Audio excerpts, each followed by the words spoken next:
2 more minutes, folks. We should be going.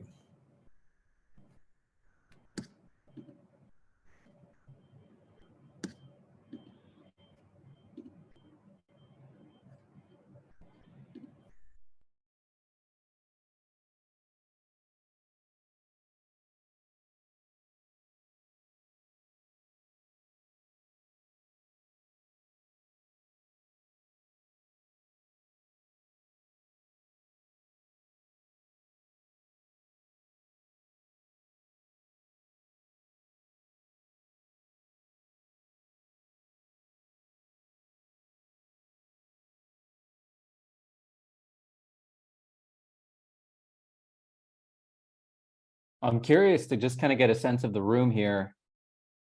How familiar are you with remarketing? Are you currently remarketing? Is it something you're thinking about, but you haven't started yet?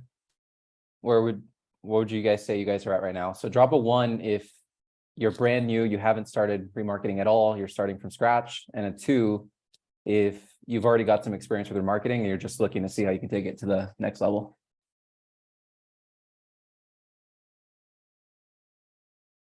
Oh, we got some pros in the room. Okay. All right, we got a mixed group. I'm seeing some 1s, some 2s, but it looks like most people here have a starting point in there. Okay, so I mean, regardless if you're a 1 or a 2, I still feel this is going to be relevant to you, and I'll have some resources linked in the end of the presentation as well for you to go through. So, you know, as I go through all the content, it's going to be a bit of a firestorm. I'm going to cover a lot. I mean, this topic can become a course, and it may be a course in the future at Conversion. Subtle plug, but yeah, as we go through this, just know, like, you know, don't feel like if you miss something, you're screwed. Like, we'll have a resource at the end. You can go through in detail, study at your own pace. And then of course, I'm sure the gents here at TripleDart will send out the recording after as well.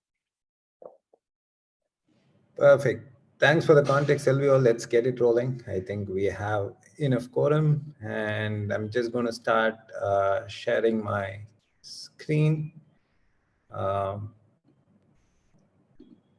all of you can see my screen. Yeah. Again, before we get started with the talk with Silvio, just a brief introduction about TripleDart. TripleDart we've been in existence for about 3 years. And 1 sec. Yeah. Got the right slide. Quick fact about TripleDart. TripleDart was founded in 2021. We have locations across India, Singapore, and USA. We are a growth marketing agency. We're working with 100 plus SaaS brands. We are a team of about 70 plus marketing professionals.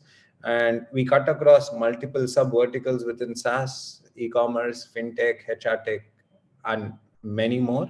We're working with a bunch of enterprise technology, Web3, companies too. And some of the brands that we work with majorly in the startup phase, and we are also working with some big brands like Freshworks, Sprinkler, Multiplier, CleverTap, and so on.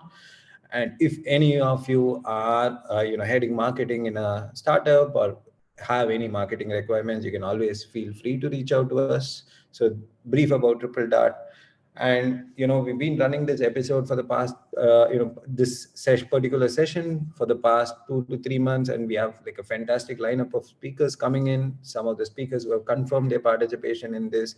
We'll be adding more great names working with solid brands joining us in the coming months. So please feel free to register as and when we make the announcement.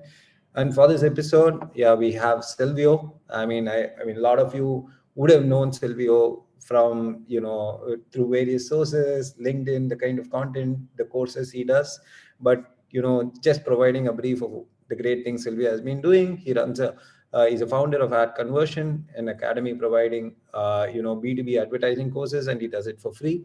And he's ex-Metadata, has done some great job with Metadata. He's managed about 100 million dollars in spends in advertising across some of the fastest growing B2B startups. And do check out his YouTube tutorials on YouTube, and nothing like it as far as practical knowledge is concerned. And he's going to be sharing some great nuggets for the next 35 to 40 minutes.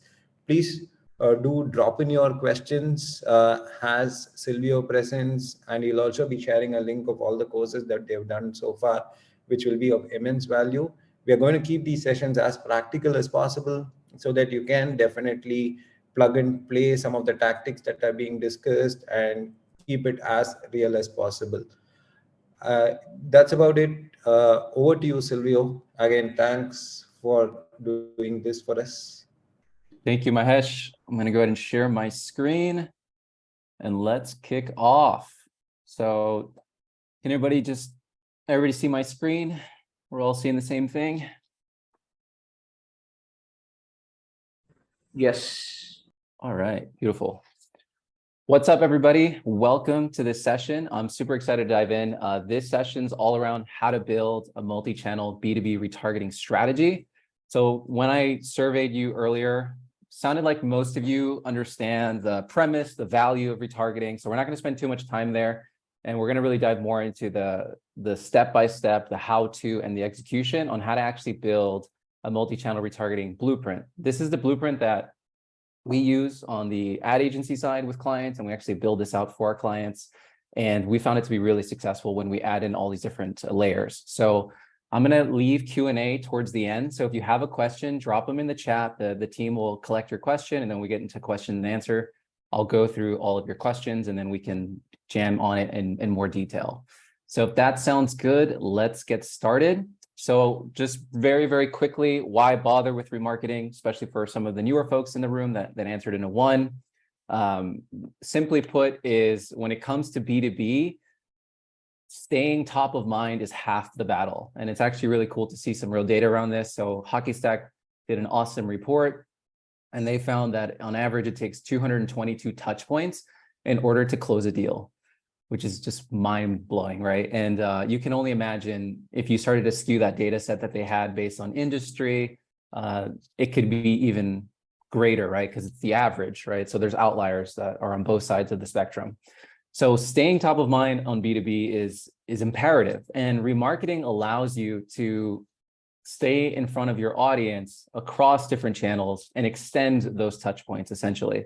And then really it just becomes a game of arbitrage and like, how can you do it in the most effective way where, it's like the Spider-Man quote, with great responsibility comes great power, where, if you do this wrong, you can actually create a negative experience and end up hurting your brand, right? And that's not what we want to do here. So how can we stay top of mind in a delightful way, and be an invited guest and not an unwanted pest, essentially. So I want to walk you guys through that. So this is the B2B remarketing blueprint at a 10,000-foot view. I'm a big believer in understanding the big picture first, the why, before we dive into the weeds and the how and the what, so you can understand how it all kind of comes together. So at the highest of levels, what we're really trying to do here is we're trying to get in front of a group of users across multiple channels, different time frames, and then we want to show them a mix of content and offers. And then based on the things that they decided to interact with, we can spin off other campaigns, which I call offer bouncer campaigns, to then remarket to them based on the things that they decided to interact with. And then this is where we can get more personalized. So for example, if somebody visited your demo page or your trial page, and assuming you have enough audience size, set up a specific campaign trying to get people to complete that conversion point, right? To get them to sign up and so on and so forth. So this is it at a really high level. So just to recap, we want to activate multiple channels because one, not every channel is equal in terms of its potency. Number two, not all users are, just using one platform. They're usually on multiple platforms. And then in addition to that, not all channels give you the same leverage in terms of time frame segmentation. So we want to create different campaigns based on time frame, because depending on how long it's been since that person has interacted with your brand, you're going to want to tailor the content that they see and the things that you prioritize to them. And then in addition to that, we want to make sure that we're not just promoting offers into remarketing, and I'm going to go into this into more detail later on, but we're also creating a delightful experience and we're nurturing those people through content as well. So let's dive into this. A lot to cover, starting with step number one, which is you've got to install your actual remarketing pixels. So if you don't have your pixels installed, I mean, it's pretty much game over. You can't even begin, right? This is like the starting point. So even if you're not ready to remarket, install the pixels. So I have, for example, some clients of mine, going back to this visual, you see channels here like Facebook, Instagram, YouTube, LinkedIn, and Twitter. I have some clients of mine that are very skeptical about Twitter. We've been running a lot of experiments on Twitter. We've actually been seeing really good results with Twitter. Other people, they're not ready yet. So even if you're not planning on advertising on that platform, I recommend that you install it, set it up, install the pixel. So fast forward when you are ready, you already have it building and accruing that cookie pool of users, right? Now, these audiences, or these channels, I should say, are the ones that we found to be the most helpful and relevant and successful across most B2B brands. So that's why they are in the blueprint. This is where we find most B2B users are actually hanging out online, and then also the ones that get enough audience size where we can actually create some real impact from a remarketing perspective. So you've got to install your remarketing pixels. In terms of how to actually do this, I have countless tutorials on my YouTube channel for every single platform, LinkedIn, Twitter, Meta. I don't think it would be really helpful for you guys for me to go through Google Tag Manager and show you that in this presentation, but it's super easy. You can just go to my YouTube channel. I have all the tutorials there for you. You can also just go to Google, but get it installed. I recommend you do it through Tag Manager, install it on all pages, and that way you start to accrue that audience size. From there, we're going to move on to step number 2, which is we want to create all possible retargeting segments by time frame. So one of the biggest mistakes people make when they get into remarketing is they just create one time frame or one remarketing campaign, and it's just like they just kind of just dump everyone into this one campaign, which sometimes you have to do that if you don't have the size. But in a perfect world, what you want to do is you want to create different retargeting segments by time frame. So you want to create one segment for 30 days, one segment for 90 days, one segment for 180 days. Now that LinkedIn just rolled out 14-day remarketing segments, you could also do 14 days as well if you have that size available. But these are like the tried and true timeframes that I found in my experience, where it's long enough where the average B2B SaaS company will have enough people in there to actually be able to leverage it.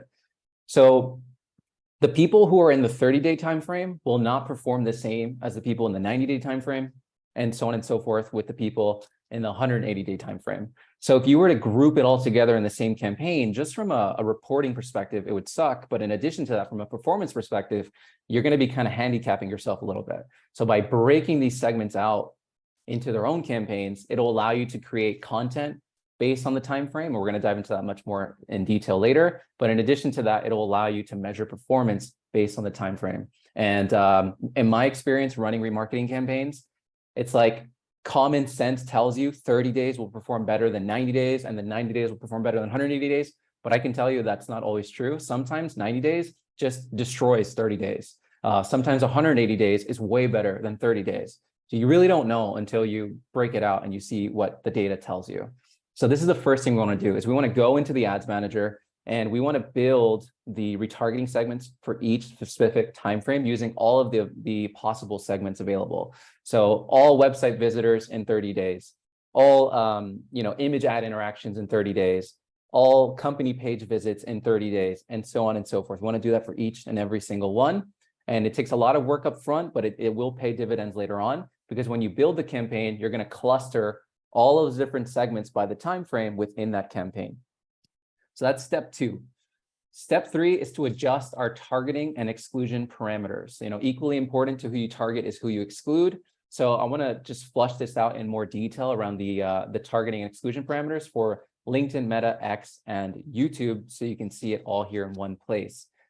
I always say, like on the paid search side, it's like negative keywords, like positive keywords give you visibility, but negative keywords give you focus. It's the same is true with like any type of targeting, right? Your positive targeting gives you visibility, but your exclusions allow you to focus and refine your audience pool, especially on LinkedIn, where there's like double counting, where LinkedIn can match your audience against multiple roles. So diving into this a little bit more here for you guys. For LinkedIn ads, this is what I recommend that you do in terms of your top 8 LinkedIn ads exclusion audiences. So we've got, just to recap, we've got these different cohort campaigns, right? 30 days, 90 days, 180 days. Within each cohort campaign, we've got all of the different segments within it. So web visitors, company page visits, single image ad interactions, all of the available segments that you can leverage. I actually have a visual for you that it's linked at the end so you guys can reference that. But you want to group all this together, and then you want to apply these exclusions to those different campaigns for the channel. So for LinkedIn, what we want to exclude is all thank you page visits. Sounds obvious, but of the amount of LinkedIn ads accounts that I've audited, you'd be surprised how many people miss this, right? If somebody opted into your thing, they should no longer be seeing your ads anymore, right? Anyone that submitted your lead gen forms, if you're using lead gen forms, all existing customers, all competitors, all partners, poor fit titles or job functions, irrelevant company sizes. And then this one's no longer applicable for LinkedIn because they removed lookalikes, but you could do a predictive audience, but any disqualified leads, right? So you can upload a list of all of your disqualified leads and then create a predictive audience off of that and then apply that as an exclusion. So now you're using some forecasting around that. So this is for LinkedIn. When it comes to the next platform, Meta, I recommend that you exclude age ranges less than 21 years old. You would be shocked at the amount of wasted spend that goes to people, under 21 years old. So in my experience, it's better off just to exclude those individuals. All thank you page visits, all lead gen form submissions, all existing customers, all competitors, all partners, poor fit titles. This is more difficult on Meta, so Meta, Facebook, Instagram, but they do have these demographic targeting segments available that you can leverage now for job titles. So anything that's relevant from a title perspective, exclude it. Industries, and then lookalikes of disqualified leads. So you can upload a contact list of disqualified leads, create a 1% lookalike off of it, and then exclude that as well. Moving on to Twitter, which is known as X now, age ranges less than 21 years old, all thank you page visits, all brand unsafe keywords. This is a really clutch one on Twitter. There's a lot of bot traffic and there's a ton of trolls on Twitter. So all brand unsafe keywords, so you can use keywords in Twitter targeting. So anything that's brand unsafe, you want to exclude. All brand unsafe handles as well, you can exclude. All existing customers, and then again, the lookalike of disqualified leads.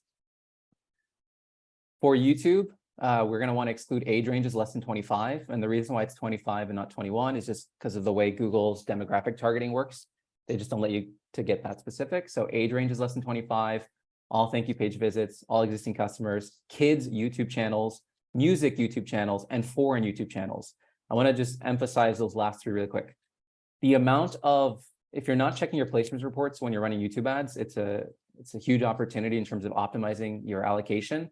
But there are so many kids YouTube channels out there. I recommend that you just create a master exclusion list of kids YouTube channels and block all of them. Because oftentimes what happens is if you guys are listening to this presentation, you might have kids. And if you have kids, your kids use your phone when they're on YouTube. So they're watching these kids YouTube channels on your device. So technically you're eligible for my targeting, but I'm showing my ads are showing up when your son or daughter is actually watching something on a channel that they enjoy. So let's go ahead and exclude that. You're also going to want to exclude music YouTube channels. Like Vivo takes a ton of spend and budget from campaigns. So you're going to want to exclude those types of channels. And then foreign YouTube channels. Even though you're using like custom intent targeting or remarketing audiences, Google will still sometimes show your ads on foreign YouTube channels that aren't necessarily relevant to you, even though you're targeting, United States of America or Canada, you can still show up for foreign YouTube channels. So you're going to want to make sure you exclude those as well. All right, we went through a bunch. So now let's just align on the step 4, which is the actual retargeting content and offers. So going back to the remarketing blueprint at a high level, right? We have these different cohorts of time. We want to build all those relevant segments across the different channels. Now we've set up our exclusions. Now, what do we put in the actual campaigns themselves so that we can create a delightful experience, right? And not burn our audience and create this negative connotation with our brand. So the mistake you want to avoid is you want to make sure that you never just push offers only in retargeting. You want to make sure in a perfect world, you have 50% content, 50% offers. So you could imagine as you expand across channels, if you're only promoting offers, like it multiplies essentially, right? So it's like they're seeing you now, and all the time they see you, it's like it's only you asking something from your audience, right? Equally important is we want to give. So 50% of the time in a perfect world, you're also giving to your audience. So this can be a mixture of different content types, which we're going to dive into in a second.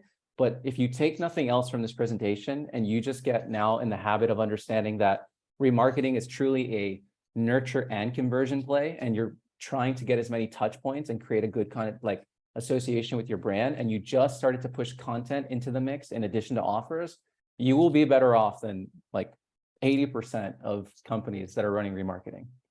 So let's unpack this a little bit. Mistakes to avoid here: only promoting offers, which I already talked about in detail. Number two remarketing mistake to avoid here is retargeting based on assumption and not action. This is huge. So by show of hands, virtually show of hands, how many of you have tried to like manufacture and create these overly complicated remarketing structures where like, okay, I'm going to promote a video ad, and then if the person watches 50% of that video ad, now I'm going to show them an offer. And then if the person interacts with the offer, I'm going to show them this ad. And you know what I mean? It's like this insane flow chart. It looks really cool on a LinkedIn post, but in terms of actual practicality, it's not really worth it from a return on effort. The problem is when you over manufacture like these crazy complex retargeting structures, is you are retargeting based on assumption and not action. So when you push that video out and you say, okay, the person watched 50% of my video, now I'm going to retarget them and show them a demo ad. And then if they interact with the demo ad, then I'm going to show them this. You are assuming that one, they even care about the video, and two, that watching 50% of the video qualifies them for that specific offer, right? It's a lot of bets that you're placing. And in reality, it's like, you're probably not often that right. I know I'm not. That's definitely the truth. And then in addition to that, it's just not practical, because now you create these insane remarketing structures, and all you're really doing is you're just like sacrificing your audience size. And for what? So don't fall into this trap. This is why what we're doing is we're setting up these different cohorts of time, 30, 90, 180. And then within each campaign with these different clusters of time, you're combining all those different remarketing segments. So all website visitors, all company page visits, all single image ad interactions, all document interactions, all video view watchers of 50%. You're grouping, and the reason you're grouping multiple segments by one time frame in the one campaign is it's allowing you to scale your audience size so much more than just relying on all website visitors or any one thing, right? And now by creating this group of people, you can then push content to them, push offers to them, and then let them decide, hey, I'm interested in this demo ad, or I'm interested in this piece of content. And then from there, you can set up unique campaigns, which are the offer bouncer campaigns, where now you're remarketing them based on the action of content they decided to choose, right? So now when I create that campaign that's only targeting demo page bouncers, I'm not assuming they want a demo. They were interested in a demo because they visited my demo page, right? And it's so much more practical. So I could talk about this one forever, but it's like a mindset shift, but it just makes remarketing so much easier as well from actual practical application standpoint. Because now it's no longer so much pressure on you of like, I have to be right 3 out of 3 times. You're like, no, I'm going to build these different cohorts, make them as large as possible, leverage exclusions to make them as quality as possible. And then from there, I'm just going to push offers. I'm going to push content. And then based on what people decide to choose to interact with, I will then create a unique experience for them off that. Moving on is failing to refresh creative to offset ad fatigue. So as you stand this thing up, ad fatigue can creep up really fast, depending on how large your remarketing pools are. So you're going to want to make sure, if you're going to be a good steward and you're going to really build this B2B marketing blueprint out, that at least on a monthly basis, you're refreshing your ads. I know it's a very general statement to say at least on a monthly basis, but ideally, once your ads get past a frequency of 10 for remarketing, that should be a red flag to you and a signal of, hey, it's time to refresh my creative. Even ideally before that, but no more than 10 is like the maximum, I would say, for remarketing. And every month you want to be refreshing your ads so that you can offset that ad fatigue. Okay, so let's dive more into the mix by time frame. So what should you be showing people, right? We talked about content, we talked about offers. Let's flesh that out a little bit more. So this is what I recommend that you put into your different remarketing buckets in terms of the asset types. So we've got 4 buckets. We've got product marketing content, social proof, thought leadership, and then just straight up offers. So product marketing, this is content that focuses on promoting the capabilities of your product. And I recommend that you focus on promoting product marketing content in the 30-day time frame. And then you focus on the 30-day time frame promoting product marketing content and the 90-day time frame. The reason why we focus on, and if you're looking here, you can see in the first 30-day time frame, we're only focusing on product marketing, social proof, and offers. There's no thought leadership in the first 30 days. The reason why is because, in my experience, is most companies spend so much money on thought leadership and remarketing as the first touch point to like position themselves as an expert and authority, which I totally get, especially more so if you're in services. Like, for example, if TripleDart wants to get more clients, thought leadership to them is their way of demonstrating credibility, which will get them more clients. But when you're selling a software, what's more important initially is people understanding the capabilities of your product, right? They already checked you out recently, right? Whether they visited your website, they went to your company page, et cetera. They're familiar with you in some way, shape, or form. Now your core focus is getting them to understand and realize the value of your product. So that's why we focus hard on product marketing content in the first 30 days. Social proof, so they can also understand the value of your product through other people's perspective. And then just straight up offers, right? Like they were interested in some perspective in terms of they're engaged. Can we get them to convert and see if they're ready to take a demo or trial, depending on your motion? From there, it's social proof. So this is content that promotes your product through others' words and results, right? Case studies, testimonials. They could literally be like comments on a LinkedIn post, G2, all that stuff falls into social proof.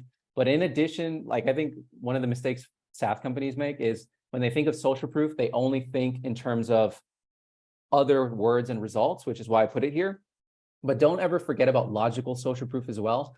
So logical social proof is ways of you showing the thing that you're talking about is factually true. So meaning if I tell you it takes 60 seconds to sign up to ad conversion and become a student, if I created a time-lapse video where you can literally see me signing up in 60 seconds, that's logical social proof. So that's also really powerful. And that's things that you can put here into this bucket. Thought leadership, this is content that educates your target audience and positions you as the expert. And then, like I mentioned, offers is just like anything where you're asking them to convert. I think this question might come up. I know it comes up when I talk to clients. They ask me, is an ebook or a white paper or a webinar thought leadership, or is it an offer because I'm asking them to convert? It's technically thought leadership, but by asking them to convert, it's technically an offer as well. But the primary outcome here is content. You're giving them value, so it's thought leadership. Offers is more so where it's like demo, trial, gated product tour, things like that is more in the offer bucket. All right, so just to flush this out a little bit more and to be mindful of time, 30 days product marketing, 90 days social proof, 30-90. Thought leadership then becomes introduced in the 90-day layer and 180. And then we focus on offers for 30 and 90. Somebody did go off mute if you can, or off mute if you can mute yourself. Thank you. And let's dive into some examples of each type of ad. So product marketing content, again, content that focuses on your capabilities of your product. So I've got a video here linked for you guys, but it's like, it could be as simple as, a piece of content, an ad. Like in this case, this is me walking people through our first course that we launched with on adconversion.com, building a paid media program. So this is me walking through like the actual learning management system that we've built, our LMS, showing people, hey guys, like here's the course. It's really cool. This is what you're going to learn. Look at the quality of our content. You're going to get these templates and resources for free. This whole course is only 1 hour and 40 minutes long. We keep no lesson longer than 10 minutes. So I'm like walking through the capabilities of our product and what people are going to take away from it, right? That's what this type of ad is all about. And this can come in many shapes and forms and sizes. I will move on. So social proof, this is around leveraging others' words and results in our ads, right? So like this can be showing an example of a testimonial. This can be, like I mentioned, that logical social proof, showing people undeniably how your thing is true. This can be, it's becoming less powerful, but like this could be like the, the quadrant and showing people where you position across others. But this is all around others' words and results to basically show that you're the no-brainer solution. Thought leadership, this is content that educates your target audience and positions you as the expert. This doesn't have to be a thought leader ad. That's just the example I'm using here. This could be promoting blog articles, videos, whatever, as long as you're giving without expectation of return, and it's going to truly leave people in a better place. That's what this is all about. Offers, like I mentioned, this is where you're asking people to straight up convert on your primary thing, so demo or trial.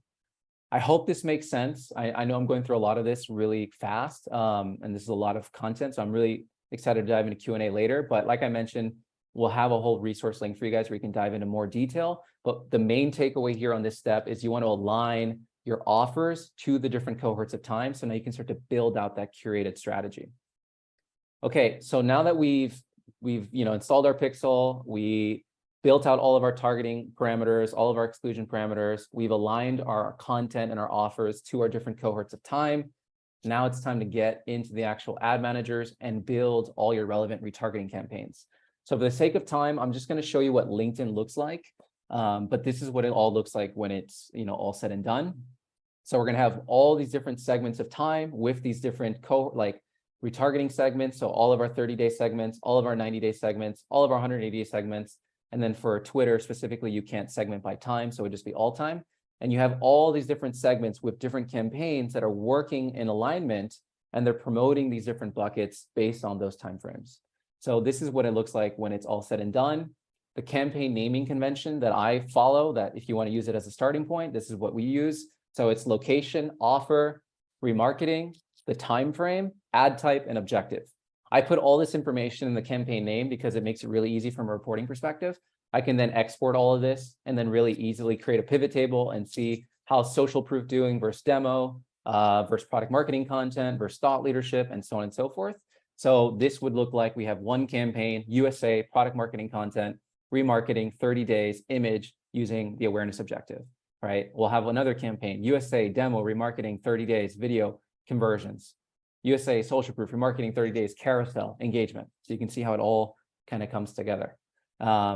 Depending on the objective, these are the recommended campaign objectives that I recommend you leverage for LinkedIn. So brand awareness, engagement, video views are the ones that we've seen the best success with. For conversion focus, lead gen or conversions. Lead gen forms aren't a bad thing. If you guys are curious about that, they actually work really well for most B2B companies because most B2B companies don't put enough attention on their landing pages. But with lead gen form specifically, you can add custom questions, custom fields to the form. You can validate work emails. You can do a lot to improve quality, so don't feel like you can't use it. In terms of recommended daily budgets, I would not go lower than $25 a day. The beautiful thing about remarketing too is it's really cheap, depending on how large your audience sizes are. So it's almost like manufacturing celebrity, because in the eyes of the people in your remarketing cohort, they're like, man, this person is huge. They're famous. They're everywhere. I see them everywhere I go. But the reality is maybe you're only spending like $30 a day because of the size. Oh, my ad block. So that is the first cohort. For the second cohort, we've got 90 days. So 90 days, it's exactly the same thing, but now it's a 90-day campaign, right? So it follows the exact same structure. Simplicity scales, right? We want to keep it simple and repeatable. The difference is now we introduce this thought leadership campaign. So we've got USA, thought leadership, remarketing 90 days, image, awareness, right? And then same thing in terms of the objectives and the daily budgets. And then lastly is the 180 days. So here we've got same exact setup, but now instead of it being 30 or 90, we've got 180. So that is it. I hope this gives you guys a lot of context on what it all looks like when it's all said and done, like in your actual campaign manager. And you would replicate the same exact process across Meta, across Twitter, across YouTube. Of course, the available remarketing segments are a little bit different. So I recommend checking out the resource that I'm about to show you. So you can see all the ones that we've listed. But this is all, when it's all said and done, this is what you're doing. So if you guys want to learn more about this and how to actually execute this entire blueprint in much more detail, then check out this blog that I created on it. It's 5,000 plus words, 35 pages. I have 10 embedded YouTube tutorials on it. I kind of joke, but I call it like the Bible of B2B remarketing. Like it's got everything you need on there in detail with, a sticky table of contents for you guys to be able to go through the whole thing. I hope this was helpful. Let's go ahead and open it up to some Q&A. Super insightful, Silvio. That was wealth of knowledge. Hope we had, more time for this. So I'm going to pull, say we have had a bunch of questions coming in our chat. I'm just going to read it for you just to make it easier for you. And you can just go about answering those. First question from Daniel: how do you keep track of your audience size changes over time to make sure they're growing? Yeah, there's no fancy way, Daniel. There's no fancy answer. You just got to go in the ads manager and check. I think the biggest thing is just leaving a note to yourself to check. You know what I mean? It's like out of sight, out of mind, and it's very easy to forget. So one really small tactical tip, if you're using something like Google Calendar, is just set a reminder every month to just go in and check what your audience size looks like. And then you can just document it in a simple spreadsheet. So you can just have like a column of a month, and then you can have the different channels. And then in there, you can add what the new updated size is, so you can see how it's growing. Super. Okay. Sham has a question. I see higher frequency creatives working better in LinkedIn for ABM campaigns than creatives with lesser frequency. What's your take on that? Yeah. Well, the thing is with ABM is you have more users in an account that you're trying to go after. So it makes sense that you're going to have a higher frequency, right, per company that you're trying to penetrate. The real answer is you got to figure out what works for you. After a certain point, you'll start to notice like diminishing returns in terms of ad fatigue. So what it usually looks like is your click-through rate will start to drop week over week. So the early signs, I always say, like more than 2 weeks in a row, fatigue is coming on. So it's like if you just start to notice your frequency is high and your CTR drops 2 weeks in a row, that's a pretty good sign that ad fatigue is setting in. So in a perfect world, what you want to do is you want to figure out what your average frequency is and what that point of diminishing returns is. So then like, hey, on average for these types of campaigns, we see around a frequency of 7, fatigue starts to kick in, and we need to introduce some new creatives. On that note, what I would say more so than frequency that you should be really mindful of when it comes to ABM specifically is the amount of impressions by account. A lot of folks, they have these massive target account lists, and they don't have nowhere near the budget required to be able to expose those accounts. So my rule of thumb is, in a perfect world, you want to have at least 100 impressions, ideally 1,000 per account that you want to truly, penetrate, right? Because if you do the math, and like if you have 1,000 accounts that you're going after and your budget is $1,000, you're allocating $1 per account to penetrate. And given the average CPMs on LinkedIn, I think we can all agree that it's probably not very logical, right? But we don't realize this because we're just uploading a list into LinkedIn ads. We set a daily budget of $50 and we say, go ahead and penetrate some accounts.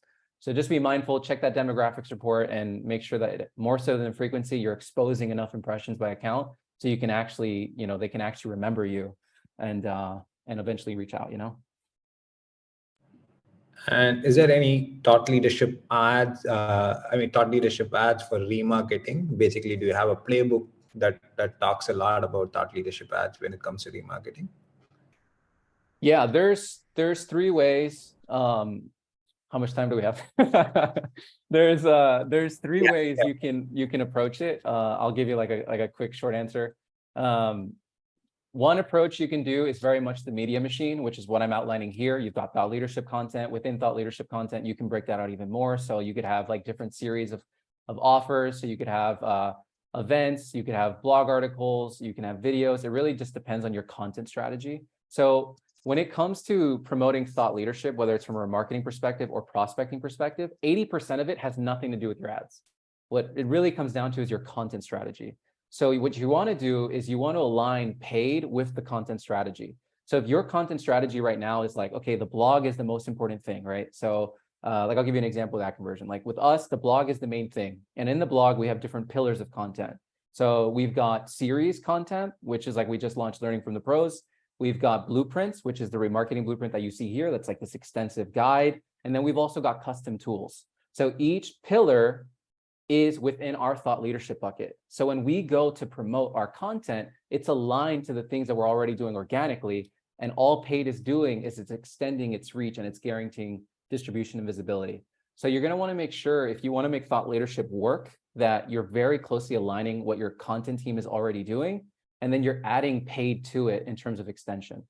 Now, if you don't have a strong content motion and you want to do thought leadership, one of the biggest traps people fall into is they're like, I want to create demand. And they're like, they get super excited and they start running all these awareness campaigns to a list of accounts, and they're measuring engagement rate. Fast forward 6 months, nothing really happened, right? They're not seeing any influence correlation of like impact. And that's because at the end of the day, it's like inputs, outputs. So if your team doesn't have the prowess, the skills to create content, to number one, support all those different divisions, right? So like thought leadership, product marketing, social proof, et cetera. It's a lot of content you've got to create, right? You've got to have internal writers.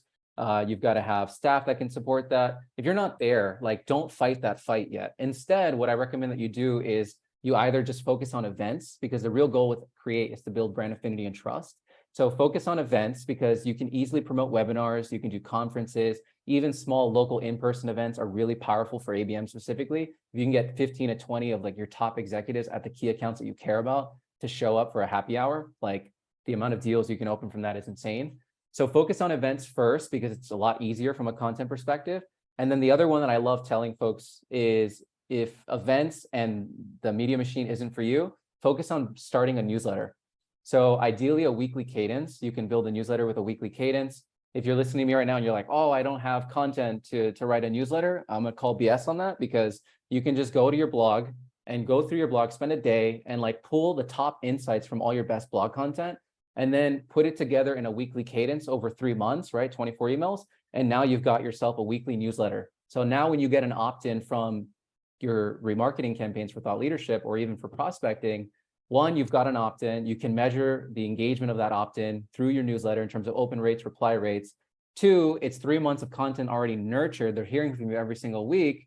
And three, it's really good for companies that don't have a lot of faith in their content and they're not willing to go ungated and just promote it in feed. So that's always like a good tip for people listening. Perfect. Super. What is your take on building audiences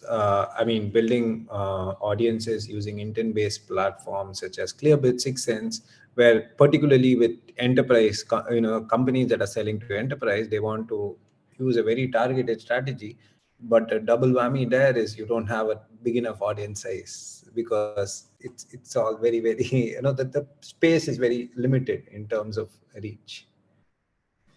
So there's 2 ways I can go with this. I will there's a philosophical response and then there's just tactical. So on the note of using these platforms, I think oftentimes there's too much trust in these platforms. So in my experience, just from what the data have told me, right? Like, for example, they'll tell me this account is hot, so you should promote a demo to them and they are likely to convert.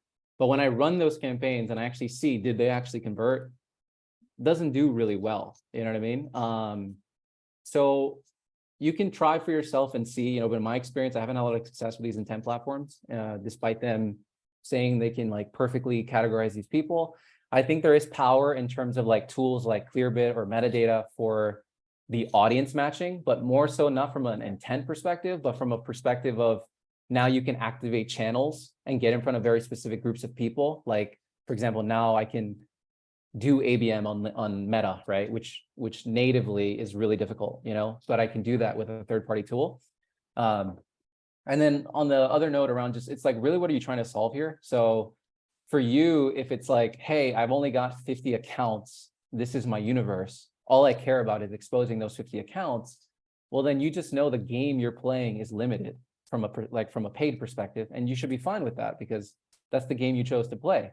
Now, if you're trying to play a different game where you're like, hey, I want to be the category leader and, all that, then just by that statement alone, you're going to have to open up. One really tactical thing I would say to people listening is if you're dealing with really small prospecting audiences, so like maybe you've only got a list of 100 companies and you're like, hey, those 100 companies matter to us and I want to make sure they see us everywhere and we want to build that remarketing audience as fast as humanly possible of those 100 companies. This is where videos are really powerful. So you can lead with video prospecting to those 100 companies. And then based on the the percentage time of watch completion of those videos, now you can add them into a bigger video view remarketing audience. And you can build that video view remarketing audience much faster than hoping they click on your ad, they go to your page, the LinkedIn pixel actually fires, they get cookied, and they get sent back into LinkedIn. Perfect. Super. And last two questions, Silvio. Like any tools to identify pre-click data, like impressions per company, so on and so forth? Is there Any tools to identify impressions per company before the click? Yes. The only one that I use is the LinkedIn demographics report. So through there, Right. you can see the exposure by accounts.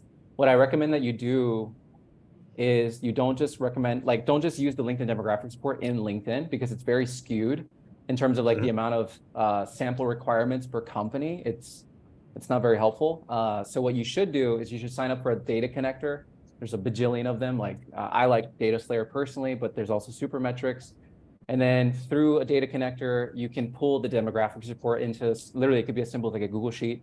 And then now you've got all of your companies in the Google Sheet, and you're able to report at a much smaller sample size. I think at the lowest is like 10 impressions by account that you can start to report on, versus like if you just do the reporting in LinkedIn, it really sucks because you have like these skewed sample sizes, right? Where it doesn't let you report that granularly. And then in addition to that, what you guys can do listening to this is you can export that list into Google Sheets, and then you can cross-reference that list with your list of accounts. And now you can create like a custom column of account exposure. So now you can see your account exposure against the list of accounts that you care about. Perfect. Super. Last question, I think, yeah, a little basic, but yeah, if I'm having multiple landing pages, should I install remarketing tags separately for each, or installing on the domain works across subdomains? It depends on the technical side of like how your subdomains are set up and like where they're housed.